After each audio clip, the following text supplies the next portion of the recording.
औज़ुबिल्लाहिमिनश्शैतानिर्रजीम बिस्मिल्लाहिर्रहमानिर्रहीम।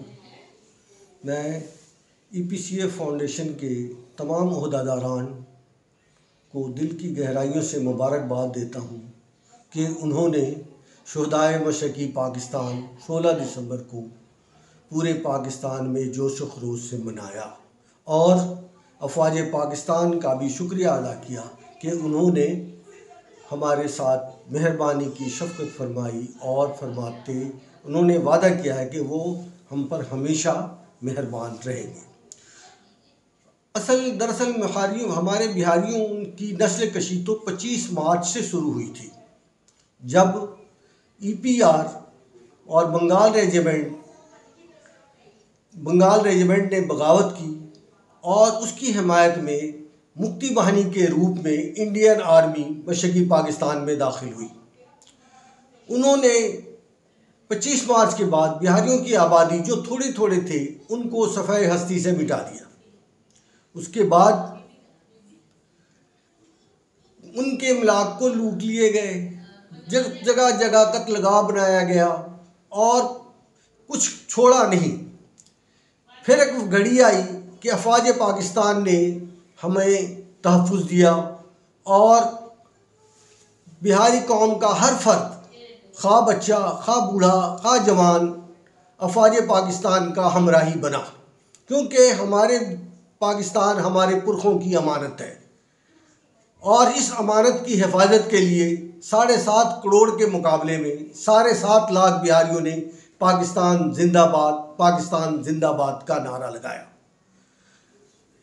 जब इंतहाई अफसोस के साथ मैं कह रहा हूँ कि मशरक़ी पाकिस्तान के हर मुहाज पर जंग लड़ी जा रही थी, लेकिन ढाका गुरूब हो गया। ये कैसी शिकस्त है, इसका इंसाफ मौर्रिख ही करेंगे। इस दौरान 25,000 हमारे EPCF के बेटों में सिर्फ 4,000 के करीब गाजी बने, बाकी दरियाओं, जंगलों, पहाड़ों में खो गए। हमारी अगर कुर्बानियों का पूछना है तो बांग्लादेश की पहाड़ों से पूछे, दरियाओं से पूछे, हवाओं से पूछे कि हमने किस तरह अपने आप को पाकिस्तान के लिए वक्फ किया और अपनी जवानी लुटाई। लेकिन अफसोस 7.5 करोड़ के मुकाबले में 7.5 लाख बिहारियों ने पाकिस्तान जिंदाबाद का नारा लगाया। जब इंतहाई अफसोस के साथ मैं कह रहा हूँ कि मशरक़ी पाकिस्तान के हर मुहाज पर जंग लड़ी जा रही थी, लेकिन ढाका गुरूब हो गया। ये कैसी शिकस्त है, इसका इंसाफ मौर्रिख ही करेंगे।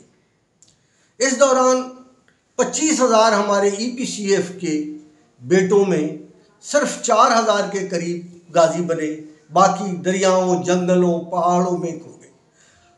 हमारी अगर कुर्बानियों का पूछना है तो बांग्लादेश की पहाड़ों से पूछे, दरियाओं से पूछे, हवाओं से पूछे कि हमने किस तरह अपने आप को पाकिस्तान के लिए वक्फ किया और अपनी जवानी लुटाई। लेकिन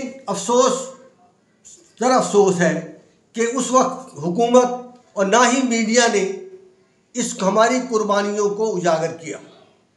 हमारी बिहारियों की लाशें नदियों, दरियाओं, पहाड़ों में बिखरी पड़ी रही, लेकिन पाकिस्तान मीडिया ने इसका कोई नोटिस नहीं लिया और इसके बरक्स बांग्लादेश और इंडिया ने हमारी लाशों को बंगालियों की लाशें बना करके पूरी दुनिया में ढिंढोरा पीटा, जो हमारे अफ़वाज पाकिस्तान की बदनामी का बास बना और हमारी भी, क्योंकि बिहारी कौम निहत्ते थे और उन पर तरह तरह के इल्ज़ामात लगाए गए जो हकीकत के बिल्कुल बरखिलाफ़ है। अब अफ़वाज पाकिस्तान के मुताबिक कहा गया कि इन्होंने जुल्म के पहाड़ तोड़े, ये किया। आप मुझे ये बताएं कि अफ़वाज पाकिस्तान बॉर्डर पर लड़ रही थी या शहरों में थी?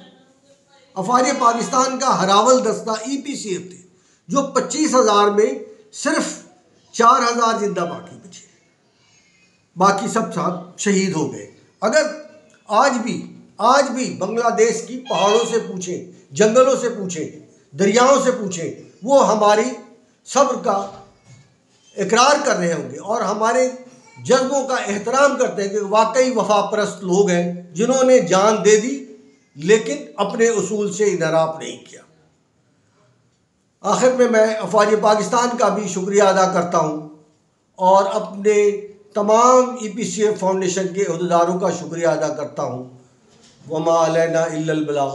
पाकिस्तान जिंदाबाद, अफवाज पाकिस्तान जिंदाबाद, बिहारी कम्युनिटी जिंदाबाद।